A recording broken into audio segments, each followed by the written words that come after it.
روایت ہے کہ نبی کریم صلی اللہ علیہ وسلم نے ارشاد فرمایا، یقیناً بلی ہرگز ناپاک نہیں ہے، بلکہ یہ تو تمہارے گھروں میں کثرت سے آنے جانے والی مخلوق ہے۔ ہمارے پیارے نبی صلی اللہ علیہ وسلم کو بلی اس قدر پسند تھی کہ روایت کے مطابق آپ صلی اللہ علیہ وسلم بلی کے برتن میں بچے ہوئے پانی سے وضو تک فرما لیتے تھے۔ بلی کی دعا اور بد دعا دونوں سیدھی عرش تک جاتی ہے۔ اگر آپ کے گھر میں بلی آتی ہے اور آپ اپنی حیثیت کے مطابق اسے روٹی کا ٹکڑا ڈال دیتے ہیں، دودھ یا پانی کا بندوبست کر دیتے ہیں، تو وہ خوش ہو کر آپ کے حق میں دعا کر۔ جب بلی دل سے دعا دیتی ہے، انسان کے وارے نیارے ہو جاتے ہیں۔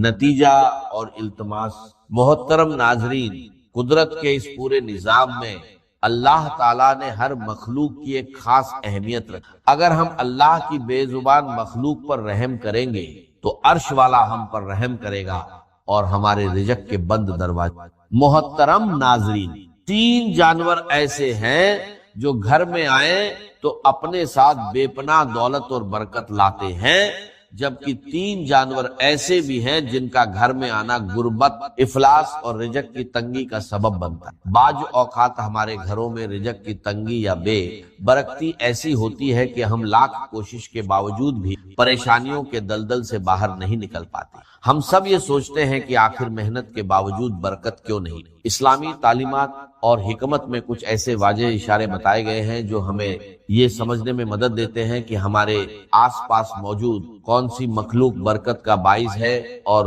کون سی نحوست کا۔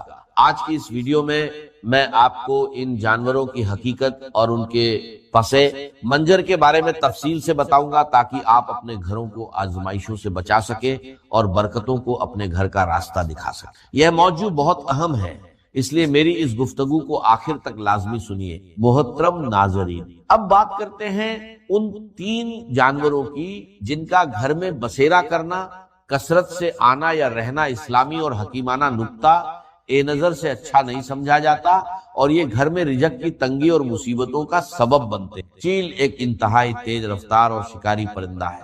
آپ نے یہ بات تو ضرور سنی ہوگی کہ آسمان کا راجہ عقاب یا شاہین کو مانا جاتا ہے، لیکن چیل ایک ایسا پرندہ ہے جو اپنی چستی کی وجہ سے بعض اوقات شاہین کا شکار بھی چرا لیتے ہیں۔ اکثر دیکھا گیا ہے کہ کچھ گھروں کی چھتوں پر چیلیں بہت زیادہ تعداد میں یا کثرت سے آ کر بیٹھتی۔ ہمارے بزرگوں اور دانا لوگوں کا کہنا ہے کہ گھر کی چھت پر چیل کا مسلسل آنا یا صبح دوپہر کے وقت بیٹھنا اچھا شگن نہیں مانا جاتا۔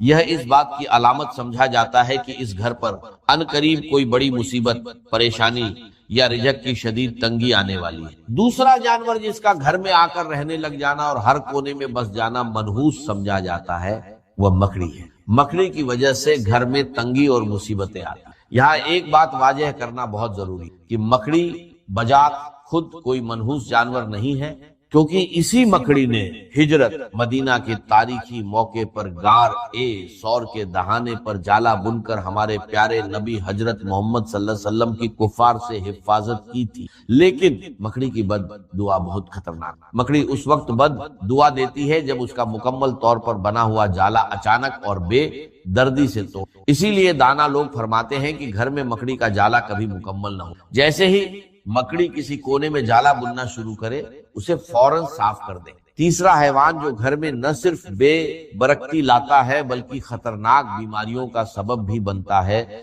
وہ لال بیگ۔ امام جعفر صادق رحمت اللہ علیہ کا ایک انتہائی اہم فرمان ہے، تمام حشرات الارج میں انسان کا سب سے بڑا دشمن لال بیگ ہے۔ یہ انسان کا ایسا پوشیدہ دشمن ہے جو ہر وقت گندگی پھیلانے اور نقصان پہنچانے کی طاق میں رہتا ہے۔ اگر آپ کے گھر میں لال بیگ کثرت سے نظر آنے لگیں تو سمجھ جائیں کہ برکت اٹھ۔ سائنسی تحقیق بھی اس بات کی تصدیق کرتی ہے کہ گھر میں لال بیگوں کا زیادہ ہونا دل کی بیماریوں کی بڑی وجہ ہے۔ لال بیگ ایک خاص قسم کا کیمیکل چھوڑتے ہیں جو انسانی دل کو کمزور کرتا ہے اور ہارٹ اٹیک کا باعث۔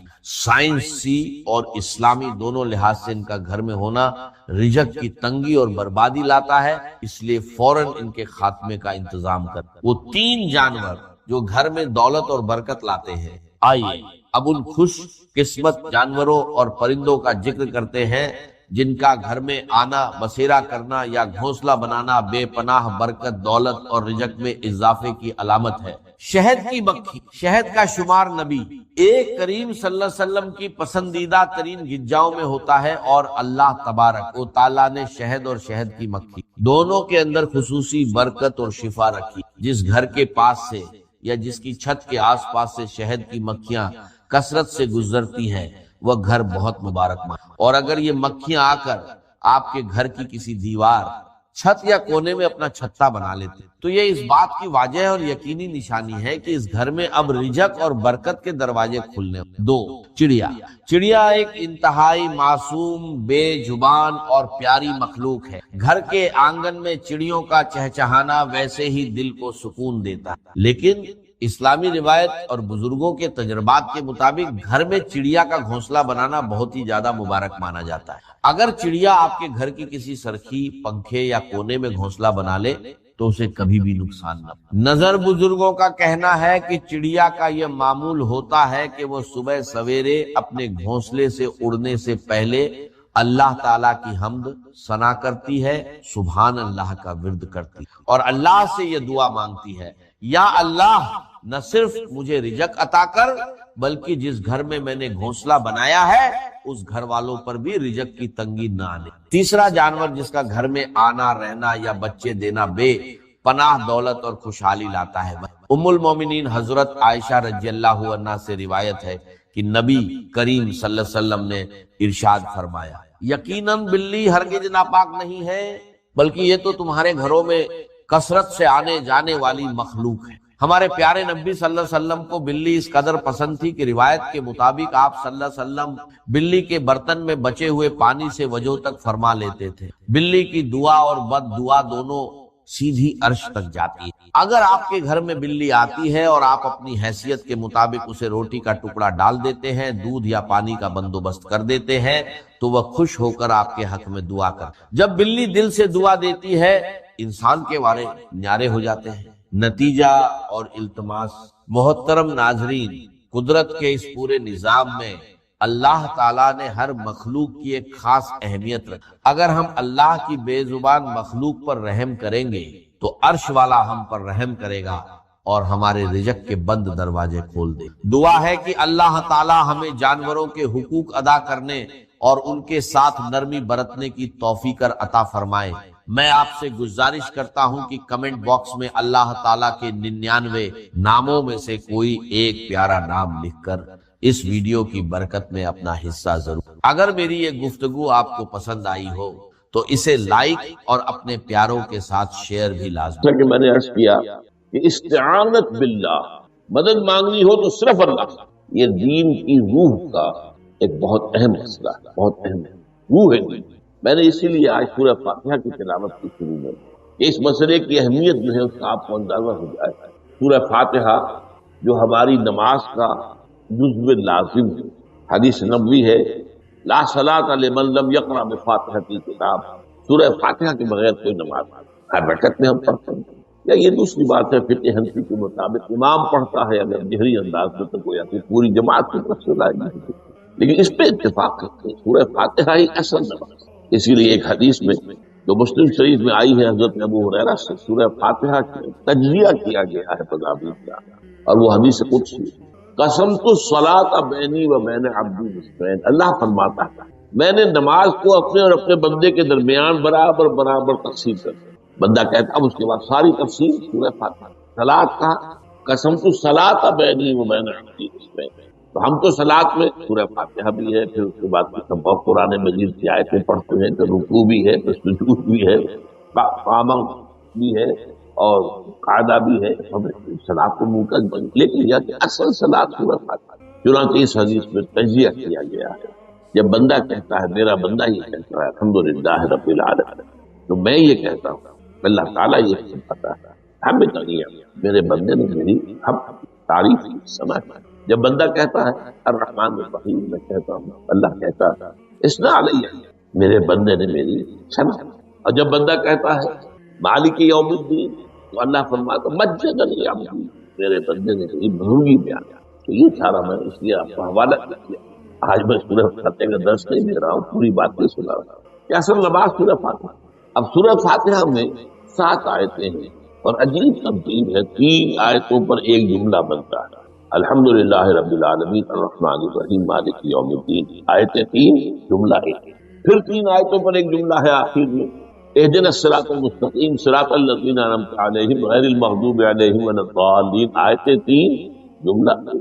درمیانی آیت ہے 4 نمبر کی، ایاک نعبد و ایاک نستعین، یہ ہے در حقیقت مرکزی ہو گئی، 3 ادھر 3 ادھر، پھر وہ 3 ایک جملہ، آخری 3 ایک جملہ، اور یہ ایک آیت میں 2 جملے، ایاک نعبد بھی مکمل جملہ ہے، وہ ایاک نستعین بھی مکمل، اور یہیں پر سورہ فاتحہ کی وہ تقسیم ہوتی ہے آدھی، 3.5 آیتیں ادھر ہیں، الحمدللہ رب العالمین الرحمن الرحیم مالک یوم الدین ایاک نعبد، اب واو آ گیا، یہ واو ایسے ہے جیسے کہ آپ ترازو کو پکڑتے ہیں مٹھ ہوتی ہے، اب 3.5 آیتیں ہیں، وَإِيَّاكَ نَسْتَعِينُ اهْدِنَا الصِّرَاطَ الْمُسْتَقِيمَ صِرَاطَ الَّذِينَ أَنْعَمْتَ عَلَيْهِمْ غَيْرِ الْمَغْضُوبِ عَلَيْهِمْ وَلَا الضَّالِّينَ، یہ جو مرکزی آیت ہے اس میں 2 باتیں کرتے ہیں، ایاک نعبد، ایک تو ہم اقرار کرتے ہیں کہ اللہ ہم صرف تیری ہی بندگی کرتے ہیں اور کرتے رہیں گے، یہ حال اور ماضی، حال اور مستقبل دونوں کو محیط ہے، اور دوسرا وَإِيَّاكَ نَسْتَعِينُ، اور صرف تجھ ہی سے مدد مانگتے ہیں اور مانگتے رہیں گے، یہ گویا کہ دین کا ایک مرکزی نقطہ ہے، جو صلاۃ کا مرکزی نقطہ ہے وہی در حقیقت دین کا۔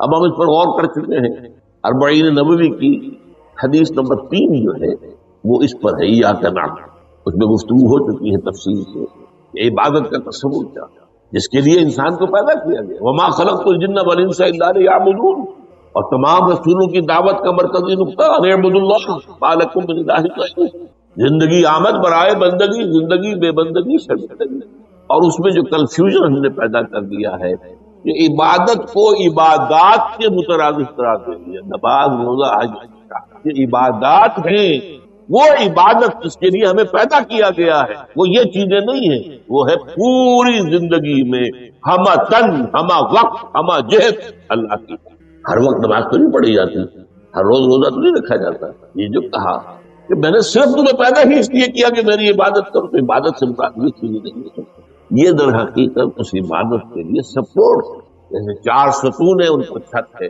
چھت کو سپورٹ دینے کے لیے ستون ہے، ستونوں کی معنویت ہی تب ہے جبکہ چھت ہو، ورنہ کیا کہیں گے کس لیے کھڑے کر دیے 4 ستون، پاگل کرنے کو، کس لیے، وٹ فار، جب تک کہ چھت کا تصور ہو، شامیانے کے لیے 4 آپ نے بانس کھڑے کیے اس لیے اس شامیانے کو سپورٹ کرنا، تو اب اس میں جو ایک مضمون آیا وہ یہاں بھی آ گیا اس حدیث میں، تو قرآن مجید کی آیت میں ایاک و ایاک نستعین، یہ حدیث کی بات جس پر کہ آج ہماری مرکزی جو مضمون ہے وہ یہ حدیث، تجھ ہی سے مدد مانگتے ہیں اور مانگتے رہیں گے، اللہ تعالیٰ سے مدد مانگنا، اب آپ یہ سمجھیے کہ مدد جو مانگی جاتی ہے مختلف الفاظ استعمال ہو سکتے ہیں، استعانت وہ اس حدیث میں بھی آیا، قرآن میں بھی آیا، سورۃ فاتحہ میں ایاک نستعین، استمداد مدد طلب کرنا، استنصار نصرت مانگنا، استدعاء کوئی دعا کرنا کسی کام کے لیے، استغاثہ کسی کی دعائی دینا، یہ تمام ایک قبیل کی چیزیں ہیں، ان کو جمع کر دیجیے استعانت۔ اب استعانت ایک تو ہے عام مادی دنیا کے اصول کے اندر، میں کسی سے کہوں بھائی مجھے ذرا پانی پلا دینا، یہ بھی استعانت ہی ہے، میں نے اپنی ایک ضرورت کو پورا کرنے کے لیے اسی مدد کرنا، اس میں کوئی شرط نہیں، کوئی برائی نہیں، معلوم ہے یہ ایک عام مادی قوانین کے تحت ہوگا۔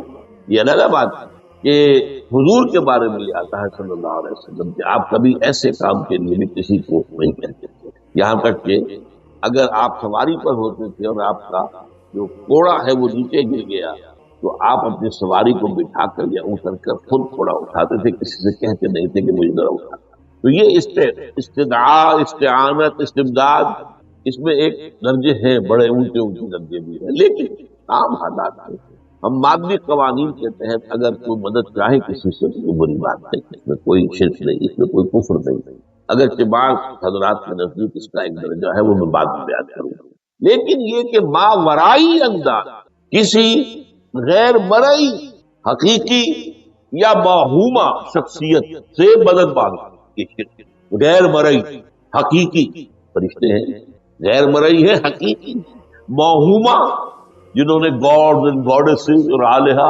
بنا لیے، دیویاں دیوتیا بنا لیے، یہ موہومہ ان کے وہم کی پیداوار، وہ بھی غیر مرئی ہے، وہ ان کی انہوں نے تصویریں بنا دی ہیں پوجنے کے لیے، لیکن وہ یہ کہتے ہیں کہ یہ تصویریں جو ہم نے بنائی ہیں یا یہ مجسمے بنائے ہیں، بت بنائے ہیں، یہ صرف توجہ کے ارتکاز کے لیے، تاکہ پورا مراقبہ کر سکے، ہم اپنی توجہ کو مرکوز کر سکیں۔ ہمیں بھی پتا ہے کہ ان بتوں میں کچھ نہیں ہے۔ ایک عام ہندو ہے بیچارہ، عام جاہل دیہاتی، وہ تو یہی سمجھتا ہوگا کہ اسی میں سب کچھ اس بت ہی کے اندر ہے، لیکن جو پڑھے لکھے ہندو ہیں، جو تعلیم یافتہ لوگ ہیں، ڈاکٹر رادھا کرشنن بہت بڑا فلسفی تھا، جو آپ کو معلوم ہے بھارت کا صدر رہا، بہت بڑا فلسفی، اس کی ایک کتاب ہے انڈین فلسفی، اتنی موٹی موٹی 2 جلدیں ہیں اور بڑی باریک ہے، اس میں اس نے کہا کہ ہمیں بتوں میں کچھ نہیں سیکھتے، یہ تو صرف کنسنٹریشن، توجہ کو مرکوز کرنے کے لیے ہم نے ان کو بنا لیا ہے، تاکہ ان کے ساتھ ایک ذہنی اور روحانی رشتہ قائم کرنے کے لیے اپنی توجہات کو مرکوز کریں۔ بہرحال یہ میں نے بتایا، ایک ہے غیر مرئی حقیقی، ایک ہے غیر مرئی موہومہ۔ غیر مرئی حقیقی میں فرشتے بھی ہیں، معلوم ہے یہاں موجود ہیں، کرامن کاتبین ہیں، لیکن میں یہ نہیں کہہ سکتا کہ ذرا میری یہ مشکل دور کر، اس فرشتے سے میں مخاطب نہیں ہوں، یہ شرک ہو جائے۔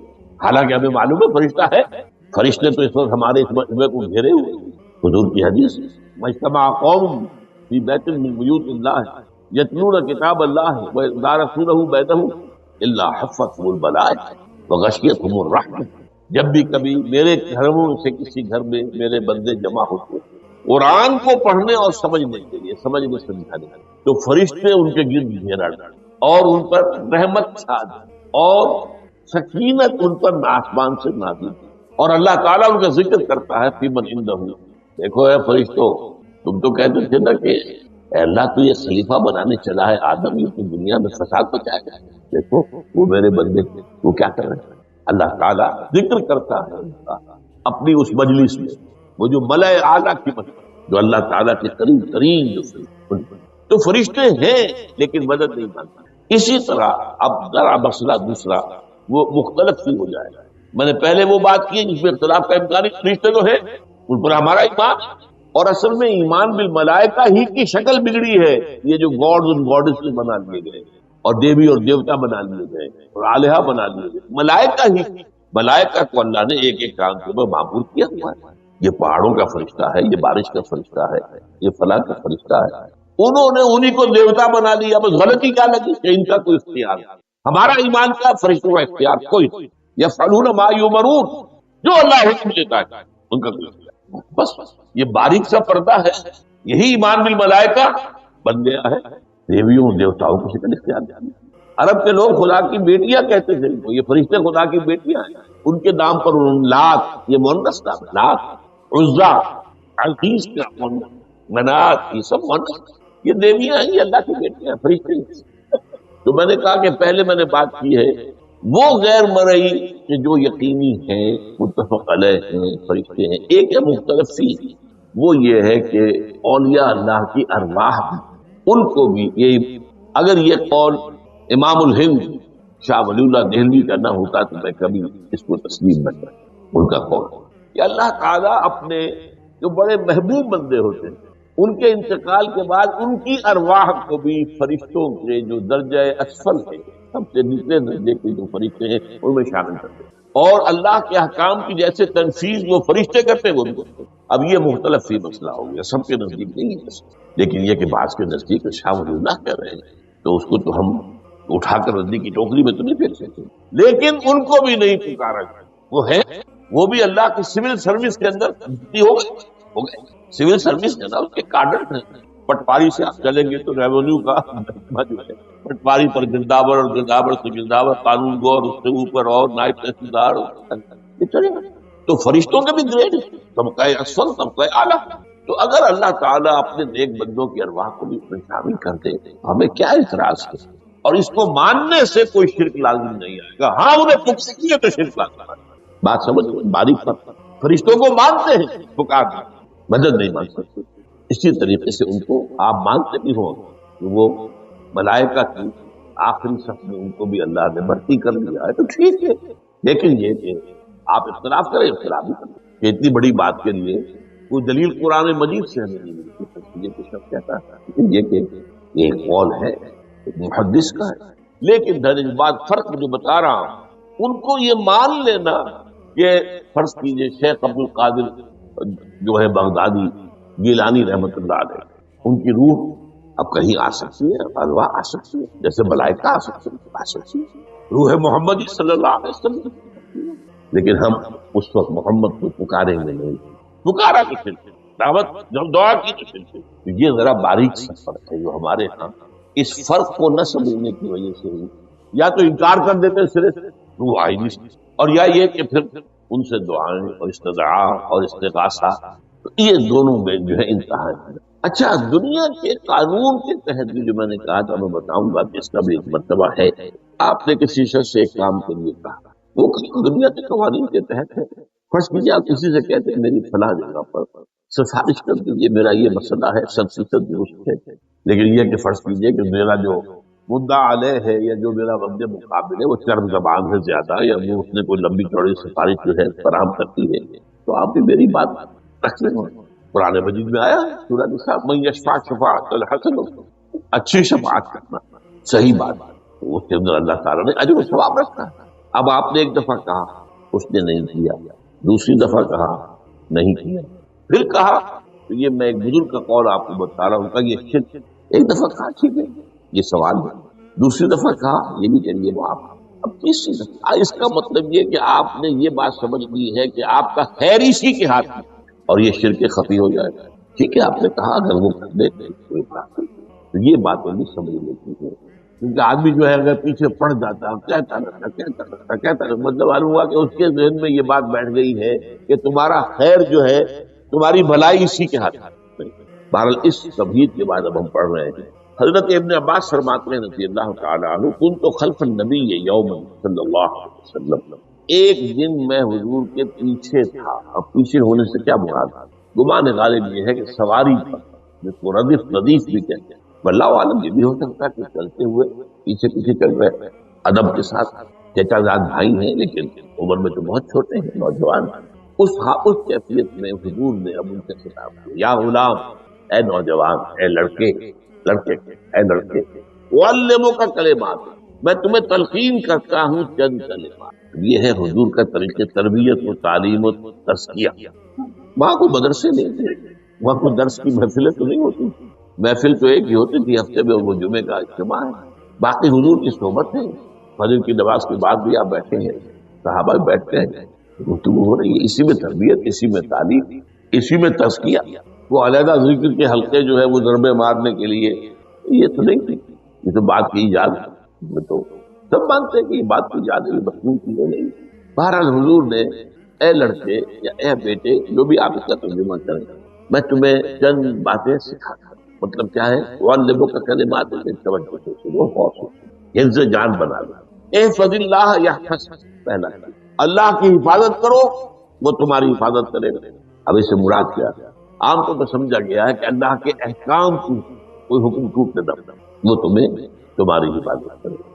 اور ایک مفہوم یہ بھی ہو سکتا ہے، اللہ کو اپنے دل میں محفوظ رکھو، اس کی یاد سے اس دل کو، اس خانہ قلب کو خالی نہ مستحضر رکھو اللہ کا، تو اللہ تمہاری حفاظت کرے گا، اللہ تمہیں یاد رکھے گا۔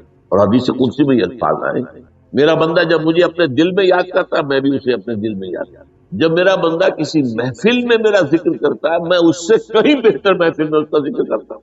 اللہ کی محفل تو ملائے اعلیٰ کی ہے، ملائکہ مقربین کی ہے۔ وہ جو امیر خسرو کا شعر ہے وہ پتہ نہیں کس کیفیت میں انہوں نے کہا ہے، خدا خود میر محفل بود اندر لامکان خسرو، محمد شمع محفل بود شب جائے کہ من بود۔ اے خسرو، رات میں جہاں تھا وہ رات کوئی کیفیت تھی جو گزری ہے، وہ ایک لامکان کی محفل تھی، اب مکان نہیں ہے، لامکان، مادی نہیں ہے، اس کی محفل میں میر محفل اللہ تھا اور شمع محفل محمد صلی اللہ علیہ وسلم۔ خدا خود میر محفل بود اندر لامکان خسرو، محمد شمع محفل بود شب جائے کہ من بود۔ بہرحال اللہ کو تم اپنے دل میں مستحضر رکھو، اللہ تعالیٰ تمہیں بھی یاد رکھے۔ دوبارہ فرمایا، احفظ اللہ تجدہ امامک تجاہک، اللہ کو یاد رکھو تو اپنے سامنے موجود پاؤ گے، جب چاہو دعا کرو۔ وہ جو بات کہا ہے کہ دل میں ہے، جب چاہو مخاطب ہو، دل کے آئینے میں ہے تصویر یاد، جب ذرا گردن چھپائی دیکھے کہیں دور تو نہیں، نحن اقرب الیہ من حبل الورید، تمہارے دل میں اللہ ہے، کہاں جا رہے ہو اس کو ڈھونڈنے کے لیے؟ اپنے دل میں۔ وہ جو بے دل نے کہا ہے ستم استگر ہوا سب کا شب جو سیر سر وہ سمندرا تجھے ان کا کم نہ دمیدہ در دل کشا بچمن درا۔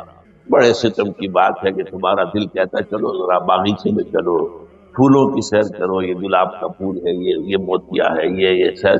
ستم است، بڑے ستم کی بات ہے، وہ بھی ستم کیا ہو گیا؟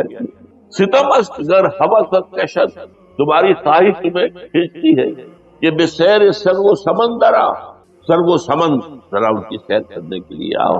تجھے گنچا کم ہے، تو خود ایک گنچا، تو خود ایک پھول، اللہ کا بنایا ہوا اشرف المخلوقات، وہ اشرف المخلوقات سے بڑا کوئی پھول ہو سکتا ہے؟ تجھے گنچا کم نہ دمیدہ در دل کشا، اپنے دل کا دروازہ کھولو، بچمن درا، اس کے اندر جو چمن آباد ہے وہ کیا ہے؟ روح۔ دل مسکن ہے قلب، قلب مسکن ہے روح۔ تو احفظ اللہ تجد ہو امام یا تجاہت، اپنے سامنے موجود۔ اذا سالتا فاسأل اللہ، اب آ گیا وہ مرکز کی طرف۔ دیکھو جب مانگو اللہ سے، غیر اللہ کے سامنے ہاتھ دراز کرو ہی مت۔ ایک حدیث میں آتا یعنی حرام نہیں، دنیاوی قواعد اصول قوانین کے تحت کسی سے مدد چاہنا تو سوال کرنا حرام نہیں ہے۔ وہ تو میں نے کہا کہ اس پر اصرار آپ کریں گے تو اس میں بو پیدا ہو جائے گی، بدبو پیدا ہو جائے گی، شرک۔ لیکن آپ کو سوال کریں مدد، اسی پر دنیا قائم ہے، ایک دوسرے کے ساتھ تعاون کے ساتھ۔ لیکن اونچا مقام کیا ہے؟ کسی سے سوال مت کرو، سوال یہاں تک کہ جوتے باندھنے کا تسمہ تمہیں درکار ہے تو بھی کسی سے مت مانگو، اللہ سے مانگو۔ کیا پتہ اللہ کس کے دل میں ڈال دے اور وہ آ کے تمہیں تسمہ پیش کر دے۔ ہوتا ہے ایسا مسافر جو اللہ کے ساتھ لو لگا کر رکھنے والے ہیں، ان کے تو ایسے واقعات ہوتے ہیں، دل میں ایک بات آئی اور اس کے بعد وہی بات جو ہے وہ کوئی شخص آ گیا اس نے وہ بات پوری کر دی، کیونکہ لوگوں کے دل جو ہے وہ تو اللہ کے دو انگلیوں کے مابین نہیں چاہتا ہے۔ کیا پتہ اللہ کسی فرشتے کو انسانی شکل میں بھیج دے، آتا ہے فرشتہ، آتا ہے انسانی شکل میں آتا ہے، آپ کی تکلیف کو رفع کر دے، آپ کی ضرورت کو پورا کر دے، اسی سے مطلب کسی اور سے مطلب۔ یہ ہے توحید کا لب لباب۔ یوں سمجھیے اسلام کی جڑ کیا ہے؟ ایمان۔ اسلام کا جو خارجی نظام عمل ہے، انفرادی اعمال ہو اجتماعی ہو، ان سب کی روح رواں کیا ہے؟ ایمان۔ ٹھیک، ایک بات بولی، ایمان کا خلاصہ لب لباب کیا ہے؟ ایمان باللہ۔ جیسے ایمان بالآخرہ بھی ہے، ایمان بالملائکہ ہے، ایمان بالانبیاء ہے، ایمان بالرسل ہے، ایمان بالکتب ہے، ایمان بالقلب ہے، لیکن اصل ایمان، اسی لیے ایمان مجمل میں آپ کو معلوم ہے کسی اور چیز کا ذکر نہیں۔ آمنت باللہ کما ہوا باسمائہ وصفاتہ وقبلت جمیع احکامہ اقرار باللسان وتصدیق بالقلب۔ یہ ایمان مجمل، اجمالی طور پر ایمان اس کا نام ہے، ہاں مفصل تفصیلی طور پر آمنت باللہ وملائکتہ وکتبہ ورسلہ والیوم الآخر والقدر خیرہ وشرہ من اللہ تعالی والبعث بعد الموت۔ تو اسلام کی جڑ ایمان، اور اسلام کا سارا جو نظام عمل ہے، چاہے انفرادی اعمال ہو چاہے اجتماعی، ان سب کی روح رواں ایمان، اور ایمان کا خلاصہ ایمان باللہ۔ اور ایمان باللہ کا اصل حاصل وہ ہے جو اس کے دو ہیں تقاضے، عبادت صرف اسی کی، استعانت صرف۔ اس لیے میں نے تمہیں پاک کرنے کا طرح شروع کی، یہ عبادت کا جوہر ہے، عبادت کا جو ہے یہ ایمان کا حاصل، عبادت صرف اس کی اور استعانت صرف۔ استعانت ہی میں سوال بھی آ گیا، کوئی مدد دے، آپ کسی سے کچھ مدد مالی چاہ رہے ہیں یا کوئی اور مدد چاہتے ہیں، کسی کام میں مدد چاہتے ہیں، جیسے میں نے کہا تھا کہ سفارش کرانا چاہتے ہیں، مدد۔ وَإِذَا اسْتَعَنْتَ فَاسْتَعِنْ بِاللَّهِ، اور جب مدد مانگو صرف اللہ سے مانگو۔ اور وہ سارے الفاظ یاد کر دیں، استدعاء، استعانت، استغاثہ، یہ جو غوث اعظم سے استغاثہ کیا گیا، استغاثہ اللہ سے، دعائی اللہ، اس اعتبار سے استمداد، استعانت، استدعاء، استغاثہ، یہ سب اللہ کا، صرف عبادت صرف اللہ، ایاک نعبد اور استعانت صرف اللہ۔ اذا سألت فاسأل اللہ واذا استعنت فاستعن باللہ واعلم۔ اب یہ جو آخری ٹکڑا آ رہا ہے، حدیث نمبر 4 تھی، وہ عبداللہ ابن مسعود رضی اللہ تعالیٰ عنہ، اس میں بھی مضمون جو آیا ہوں یہاں پر دوبارہ آ رہا ہے۔ واعلم، اور اے میرے بیٹے، میرے بچے، اے عزیز، علم، جان لو، ان الامت نبی اجتماعت علی ان ینفعوک بشیء، اگر سب لوگ جمع ہو کر چاہیں کہ تمہیں کسی شے کا نفع پہنچائیں،